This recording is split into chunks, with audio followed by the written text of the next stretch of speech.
कई सालों पहले की बात है। एक गांव में युधिष्ठिर नाम का एक कुम्हार रहा करता था।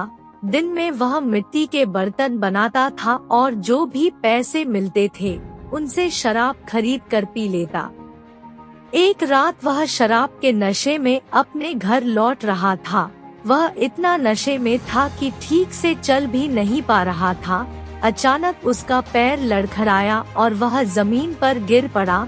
जमीन पर कांच के टुकड़े पड़े थे, जिनमें से एक टुकड़ा उसके माथे में घुस गया। उसके माथे से खून बहने लगा। इसके बाद कुम्हार किसी तरह उठा और अपने घर की ओर चल दिया।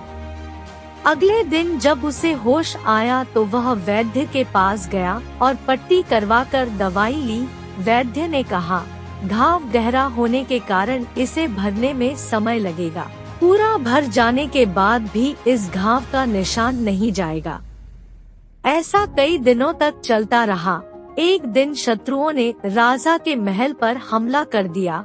राजा ने अपनी पूरी सेना को युद्ध के लिए तैयार किया। उसने युधिष्ठिर से भी युद्ध में जाने के लिए कहा। युधिष्ठिर जब युद्ध भूमि की तरफ जा रहा था तो राजा ने उससे पूछा कि उसके माथे पर यह चोट किस युद्ध में लगी। इसके बाद कई दिन बीत गए। अचानक उसके गांव में सूखा पड़ गया। सभी लोग गांव छोड़कर जाने लगे। कुम्हार ने भी गांव छोड़कर जाने का फैसला किया और दूसरे देश की तरफ निकल गया।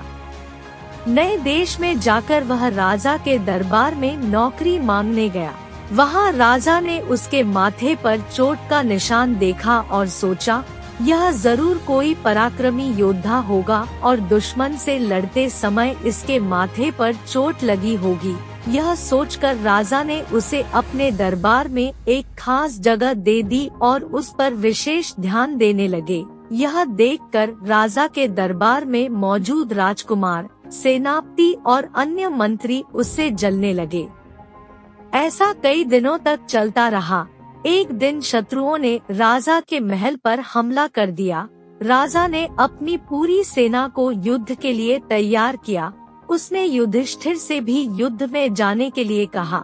युधिष्ठिर जब युद्ध भूमि की तरफ जा रहा था तो राजा ने उससे पूछा कि उसके माथे पर यह चोट किस युद्ध में लगी। इस पर कुम्हार ने सोचा कि अब वह राजा का भरोसा जीत चुका है और अब अगर वह राजा को सच बता देगा तो कोई समस्या नहीं होगी। यह सोचकर उसने राजा ने कहा, राजन, मैं कोई योद्धा नहीं हूँ, मैं तो एक साधारण सा कुम्हार हूँ। यह चोट मुझे किसी युद्ध में नहीं बल्कि शराब पीकर गिरने के कारण लगी थी। कुम्हार की यह बात सुनकर राजा को बहुत गुस्सा आया। उसने कहा, तुमने मेरा विश्वास तोड़ा है और मुझे छल कर दरबार में इतना ऊंचा पद पाया है। निकल जाओ मेरे राज्य से। कुम्हार ने राजा से बहुत मिन्नतें की। उसने कहा कि अगर उसे मौका मिले तो वह युद्ध में राजा के लिए प्राण भी दे सकता है।